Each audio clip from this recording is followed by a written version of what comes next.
అందరికీ నమస్కారం. కేరళలో ఎవరు గెలవబోతున్నారు? ఏప్రిల్లో జరగబోతున్న 5 రాష్ట్రాల ఎన్నికల్లో కేరళ కూడా ఒకటి. కేరళ కొంత ప్రత్యేకమైందని చెప్పుకోవాలి. ఎందుకనంటే దేశంలో కలిసి ఉన్న కమ్యూనిస్టులు, కాంగ్రెస్ మిత్రపక్షాలుగా ఉన్నాయి. ఇండీ కూటమిలో ఉన్నారు కాంగ్రెస్, కమ్యూనిస్టులు కలిసి.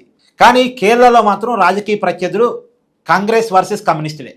అక్కడ పోటీ కమ్యూనిస్టులు నాయకత్వం వహిస్తున్న లెఫ్ట్ డెమోక్రటిక్ ఫ్రంట్కి, కాంగ్రెస్ నాయకత్వం వహిస్తున్నటువంటి యునైటెడ్ డెమోక్రటిక్ ఫ్రంట్కి, అంటే ఎల్డీఎఫ్కు యూడీఎఫ్కు మధ్య పోటీ. కేరళలో సహజంగా ఉన్నటువంటి ఆనవాయితీ ఏంటంటే ఒకసారి లెఫ్ట్ డెమోక్రటిక్ ఫ్రంట్కి అధికారం ఇస్తే నెక్స్ట్ టైం యునైటెడ్ డెమోక్రటిక్ ఫ్రంట్కి అధికారం ఇస్తారు. అంటే ఒకసారి ఎల్డీఎఫ్ది అధికారం, ఇంకొకసారి యూడీఎఫ్ది. వరుసగా 2 సార్లు అధికారం ఇవ్వరు, అధికారాన్ని మారుస్తుంటారు. కానీ పోయినసారి మాత్రం లెఫ్ట్ డెమోక్రటిక్ ఫ్రంట్కి తిరిగి అధికారాన్ని ఇచ్చారు, 2సారి ఇచ్చారు. ఇప్పుడు గెలిస్తే మరొక 3సారి గెలిచినట్టు లెక్క, హ్యాట్రిక్ కొట్టినట్టు లెక్క. ఇప్పుడు 2సారి ముఖ్యమంత్రిగా పినరాయి విజయన్ ఉన్నారు, సిపిఎం పార్టీ నాయకుడు.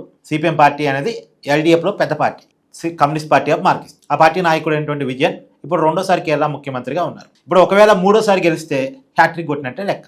సహజంగా కేరళ ఆనవాయితీకి 2సారి గెలవటమే విరుద్ధం. కానీ పినరాయి విజయన్ పరిపాలన బాగుంది, కోవిడ్ని బాగా ఎదుర్కోగలిగారు, సంక్షేమ పథకాల అమలు బాగుంది, కాంగ్రెస్ మీద చాలా బెటర్ రూలింగ్ విజయన్ చూపించారు, ఆయన తీసుకొచ్చిన సంస్కరణలు కూడా బాగున్నాయి అనే కారణం చేత విజయన్కి 2సారి అధికారాన్ని ఇచ్చారు. ఇప్పటికీ విజయన్ పరిపాలన మీద గుడ్ విల్ ఉంది. సహజంగా వరుసగా 2సార్లు అధికారాన్ని చేపట్టిన తర్వాత సహజమైన వ్యతిరేకత ఉంటుంది, పక్కన పెట్టేస్తే గుడ్ విల్ కూడా అదే శాతం ఉంది. వ్యతిరేకత ఏ మేరకు ఉందో మంచి ఒపీనియన్ కూడా ఆ మేరకు ఉంది. అందుకే చూడండి కేరళ మీద వస్తున్న సర్వేలు కూడా వన్ సైడ్గా చెప్పలేకపోతున్నాయి. కొన్ని సర్వేలేమో లెఫ్ట్ డెమోక్రటిక్ ఫ్రంట్ తిరిగి అధికారంలోకి వచ్చే అవకాశం ఉందని చెప్తున్నాయి, ఇంకొన్ని సర్వేలేమో యూడీఎఫ్ గెలిసిద్దని చెప్తున్నాయి. యూడీఎఫ్ గెలిసిద్దని చెప్తున్న సర్వేలు ఎలా గెలిసిద్ది యూడీఎఫ్ అంటే వాళ్ళు చెప్తున్న రీజన్ ఏంటి, ఆడ అధికారాన్ని మార్చే ఆనవాయితీ కేరళ వాళ్ళకు ఉంది కాబట్టి యూడీఎఫ్ గెలుస్తుందని చెప్తున్నారు. అంతేగాని అక్కడ ఎల్డీఎఫ్ పరిపాలన బాగలేదనో, విజయన్ పరిపాలన బాగలేదనో అధికారాన్ని మారుస్తున్నారనేది చెప్పలేకపోతున్నారు. ఎందుకంటే ప్రభుత్వం మీద గుడ్ విల్ ఉంది, సంక్షేమ పథకాల అమలు, గవర్నెన్స్ మీద అంటే అవినీతి ఆరోపణలు ఆ ప్రభుత్వం మీద లేవు బేసికల్లీ. తర్వాత సంక్షేమ పథకాల అమలు బాగుంది, గవర్నెన్స్ బాగుంది. ఇవన్నీ కారణారీత్యా అంటే స్టేబుల్గా గవర్నమెంట్ ఒక గుడ్ విల్ని సంపాదించుకోగలిగింది అక్కడ ప్రజలు. కాబట్టి విజయానికి తిరిగి అధికారం రాబోతుందని కొన్ని సర్వేలు చెప్తా ఉన్నాయి. కాకపోతే మనం చెప్పదలుచుకున్న పాయింట్ ఏంటంటే కేరళలో మొత్తం 140 స్థానాలు ఉన్నాయి. 71 స్థానాలని ఎవరు గెలిస్తే వాళ్ళదే అధికారం, మ్యాజిక్ ఫిగర్ 71. అక్కడ హోరాహోరీ ఫైట్ ఉంది ఎల్డీఎఫ్కు యూడీఎఫ్కు మధ్య, టగ్ ఆఫ్ వార్ నడుస్తుంది. గత స్థానిక సంస్థల ఎన్నికలు చూసినప్పుడు యూడీఎఫ్ మంచి స్థానాలు సంపాదించగలిగింది, ఎల్డీఎఫ్ మీద పోలిస్తే యూడీఎఫ్ గెలవగలిగింది. కొన్ని స్థానాలు అసలు బీజేపీ కూడా బాగా పెరిగింది. కేరళలో బీజేపీకి అంత పెద్ద బలం లేదు. ఇప్పుడు కూడా వాళ్ళు కొన్ని ఫోకస్డ్ ఏరియాలో పనిచేస్తున్నారు.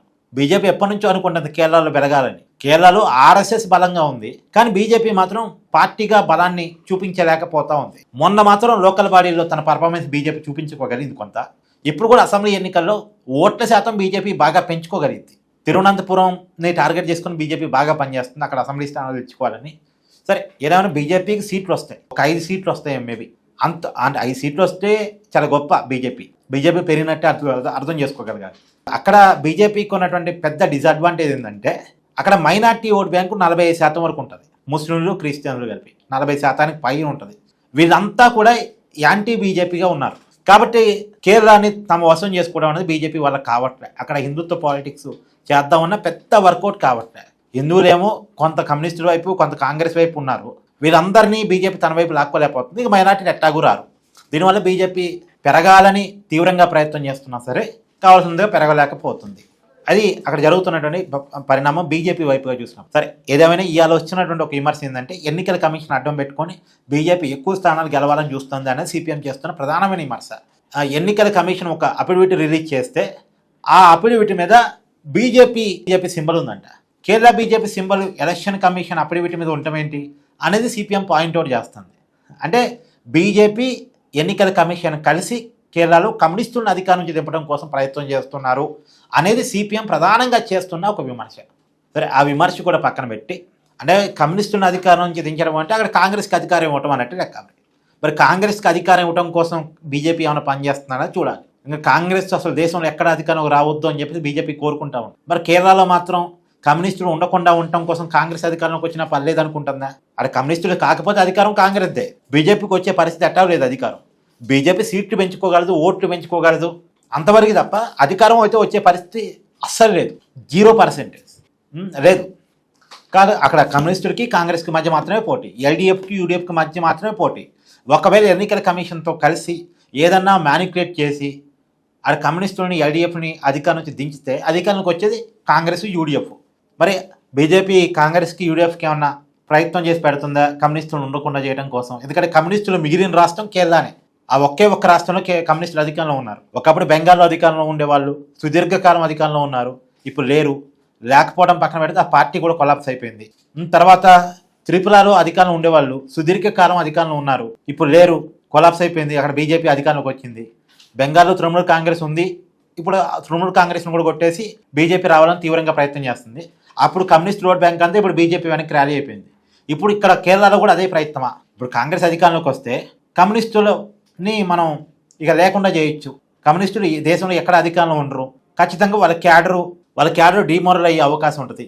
కాంగ్రెస్ మీద ఫైట్ చేసే క్రమంలో ఒకప్పుడులాగా కమ్యూనిస్టుల బలం లేదు కాబట్టి అంతగానం ఫైట్ చేయలేకపోవచ్చు. ఆ కమ్యూనిస్టుల క్యాడర్ని, కాంగ్రెస్ వ్యతిరేకతని కొంత బీజేపీ వెనక ర్యాలీ చేసుకోవచ్చు. కమ్యూనిస్ట్ సిద్ధాంతం యొక్క వాళ్ళ భావాజాలం తగ్గితే బీజేపీ కేరళలో పెరగడానికి అవకాశం ఉంటుంది. కాబట్టి కమ్యూనిస్టుల బలాన్ని తగ్గించాలి, వాళ్ళ భావాజాల ప్రభావాన్ని తగ్గించాలి. అందుకని కమ్యూనిస్టులు అధికారం నుంచి ఉండకూడదు, ఈసారి కాంగ్రెస్ వచ్చినా పర్లేదు అనుకుని బీజేపీ కాంగ్రెస్ కోఆపరేట్ చేసి ఎన్నికల కమిషన్ ద్వారా కొంత మ్యానిపులేట్ చేసి వ్యవస్థల ద్వారా కొంత కోఆపరేట్ చేస్తే కాంగ్రెస్ అధికారంలోకి రావచ్చేమో తప్ప అక్కడ ఎల్డీఎఫ్ మీద మంచి ఒపీనియన్ ఉంది, పినరాయి విజయన్ మీద మంచి ఒపీనియన్ ఉంది. అందుకని టగ్గాపోర్ అంటున్నాను.